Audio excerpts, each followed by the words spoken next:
Hey everybody. So today's topic is the poet George Herbert. Herbert is another member of the metaphysical group that John Donne is also a member of. Like John Donne, George Herbert has a very much an interest in religious poetry. Unlike Donne, Herbert really only wrote religious poetry over the course of his career.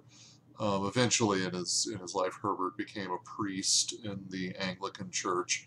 He wrote one book of poems called The Temple. It's entirely a book of religious poems, which was not published in his life. In fact, he left it to a friend of his and sort of said in his will, if you think these are any good and they would help anyone who's struggling with their religious ideas or whatever, then go ahead and publish it, and otherwise just burn them. Obviously, Herbert's friend liked the book because he published it. It actually ended up becoming one of the most significant books of religious poetry of the 17th century. So, as with Donne, there's a real crisis of sort of fearing death and wishing to get right with God, wishing to be redeemed of sin. In the case of Herbert, there's a particular kind of sub worry that comes through in some of the poems where Herbert seems, on the one hand, to hope that his writing can be a, a valid form of spiritual expression, but also kind of worries that in writing there's a kind of pride that is inherently sinful. So the poetry is almost kind of worried about itself, if that makes sense. And that comes across in some of the poems that we're looking at. Jordan, in particular, has that. But The Flower, which is one of the longer poems that we're reading, I want to kind of take you through this one. Certainly, The Flower is an excellent example of the tendency in metaphysical poetry to write in conceits, which is to say, long, elaborate metaphors that unfold over several lines.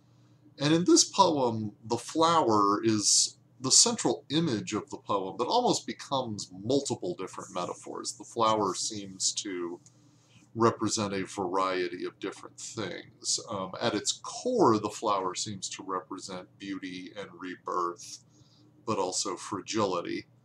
But that plays out in a number of different examples. So, in the first two lines, right, the flower is a metaphor for Jesus, right? How fresh, O Lord, how sweet and clean are thy returns, even as the flowers in spring, right? And the as in line two, that's the simile as. It means like.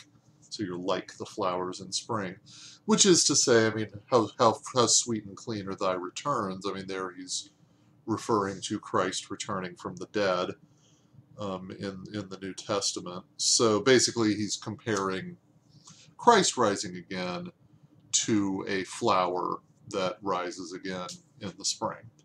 And and so the first stanza is largely celebratory, right? Grief melts away like snow in May, as if there were no such cold thing. So the poem opens with this image of springtime. But in stanza two, the question ceases to become about the Lord and really becomes about the speaker himself. Who would have thought my shriveled heart could have recovered greenness? It was gone quite underground, as flowers depart to see their mother root when they have blown. Were they together all the hard weather, dead to the world, keep house unknown. In stanza two, suddenly the flower is not a metaphor for Jesus. The flower is a metaphor for the speaker. And specifically, it's not just the flower, but actually the image of the flower bulb, right? When he says, who would have thought my shriveled heart could have recovered greenness? I think that his shriveled heart there, if you've ever seen like a flower bulb, that you plant in the ground that pops up every year, um, it's kind of a shriveled black kind of odd looking thing. And I think he's picking up on that image and saying that he feels like his heart has gone underground. And obviously that underground could mean a lot of things. It could mean sin dragging you toward hell. It could mean kind of hiding out in shame, not exposing yourself to, the light of the Lord or whatever. Um, and And yeah, so he feels like he's been like this bulb that's underground, cut off from the light, dead and cold through the winter due to his sinfulness. But in stanza 3, he comes back to the idea of the Lord, and here the flower becomes a symbol of God's ability to save people, right? These are thy wonders, Lord of power. Killing and quickening, right? Quickening means bringing back to life. So the wonders of the Lord are that the Lord can both kill but also revive, right? Killing and quickening, bringing down to hell and up to heaven in an hour, making a chiming of a passing bell. So a passing bell is the bell that would ring at a funeral when someone has passed. But if you make a chiming of a passing bell, it's that you're taking a bell that you would normally associate with sadness and making it joyful. And Herbert's saying that that's what the Lord does.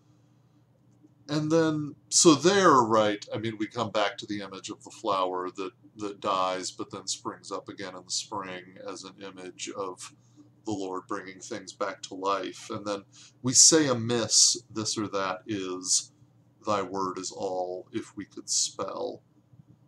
Those 3 lines are a little cryptic, but they're really significant, right? When he says we say amiss means incorrectly. So he says it says we're incorrect when we say this or that is. Just to say, like, Herbert is saying that we, being humans, are, like, fundamentally incorrect when we say, like, anything about the world. And the reason is because we're profoundly limited human creatures, right? I mean, this is very, kind of old school Protestant theology, very focused on kind of human fallibility, the sort of inevitability of us making mistakes, of us sinning. And basically, whatever we say is incorrect, thy word is all, if we could spell. And there's kind of a pun. I mean, he means the word of God. The word of God is all. And if only we could understand it. When he says if we could spell, it's like the word of God is all, if only we could read it. Oh, that I once past changing were, he says at the start of stanza 4. Fast in thy paradise where no flower can wither. So there in those first 2 lines, it's, he feels like he's in this cycle, like the perennial flower that springs up every spring but then dies and has to wait until the next spring to come up again, that he feels like he's able to get redeemed, but then he sins again and falls away. And he wishes that he could be past changing. Oh, that I once past changing were, fast in thy paradise. Meaning, I wish I could be in heaven where I wouldn't change. Many a spring I shoot up fair, offering at heaven, growing and groaning thither.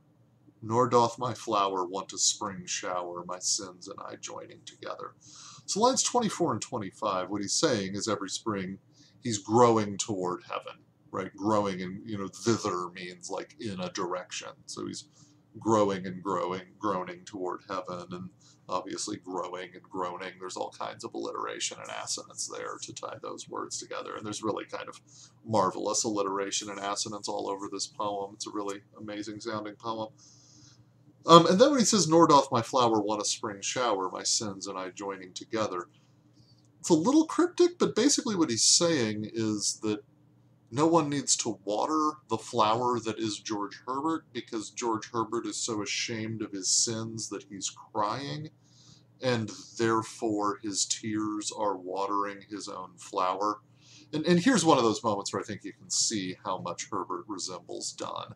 Like, the metaphors kind of build on themselves and tumble back on themselves and have a kind of internal logic. But he keeps going with this image of him growing like a flower toward heaven.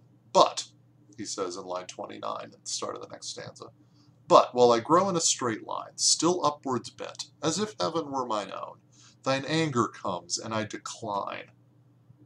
What's frost to that? So, he says that he's growing toward heaven, and then God's angry, and Herbert declines. The key question is, why is God angry? The reason that God is angry is because when, in the metaphor, the George Herbert flower is growing toward heaven, it's committing a very particular sin, and the specific sin that it's committing is pride, right? I mean, and again, this is very kind of old school Protestant theology, but fundamentally what Herbert believed is that,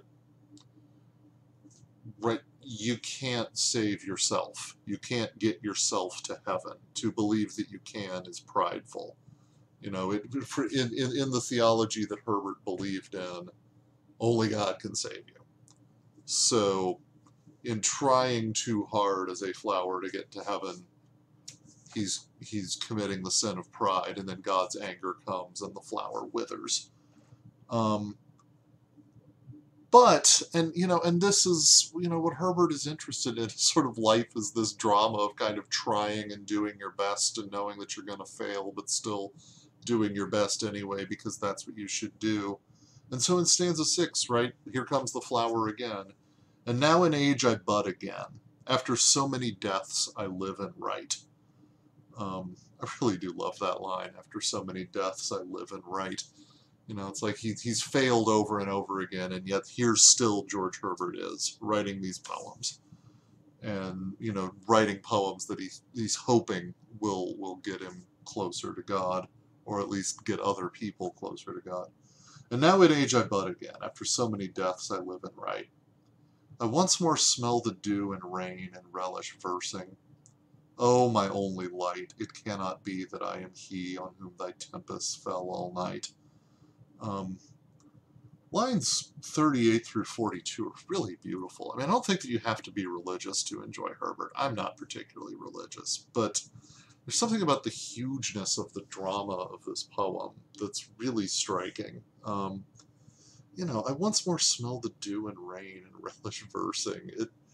It's been a while, but if you remember in March and April, those moments when you smell the spring for the first time, and what a kind of marvelous moment of the year that is. I mean, obviously this year March was kind of messed up, but in Herbert's case, he, that early spring smell is really lovely. And then, oh, my only light is, striking right? And he's talking to God. It's interesting how much that sounds like the language of so much of this Renaissance love poetry that we've been reading. You could imagine Lysander in A Midsummer Night's Dream, or Christopher Marlowe in The Passionate Shepherd having a line like, oh, my only light. But here that passion is for God. These are thy wonders, he says in the last stanza. These are thy wonders, Lord of love, to make us see we are but flowers that glide. And now he's coming to his point. What's this, what's all this flower stuff about? We're springing up, we're dying, whatever. But the wonder, Herbert says, is that God can make us understand that we're just like those flowers. We're just these flimsy little beings that don't have much strength of our own in the world and need this light from above. These are thy wonders, Lord of love, to make us see we are but flowers that glide, which when we once can find and prove, thou hast a garden for us where to bide. Who would be more swelling through store, forfeit their paradise through their pride, or by their pride. Basically what he's saying at the end is sort of, on earth, we're flowers that glide, which is to say we just sort of fade out, we die. But there's this other garden, and it's great that glide and bide rhyme, because they actually mean the opposite thing in this poem, right? Glide means to fade out, to pass away. Bide means to abide, to remain. And he says that God has the garden for us where to bide, meaning that heaven is the garden where all of the little human flowers from earth can go and live permanently, live forever, can abide. And that all of that impermanence, all of that death that he talks about earlier in the poem will be no more. And if you're prideful, he says in the last line, you'll lose that. But if you're not, you can get it. So again, I mean, I don't think that you necessarily have to be religious, or that you have to share Herbert's particular religion to understand the sort of intensity of the emotional drama that this poem is getting at. The way that it's about guilt and fear, but also hope, all at once, is, those I think are emotions that any human can relate to. So anyway, dig into the Herbert stuff. He's a really remarkable poet, and talk about it in class. And if you're sick of all the religious stuff, next time we're looking at Andrew Marvell, who's absolutely filthy. So we'll go in a very different direction next time. So see you then.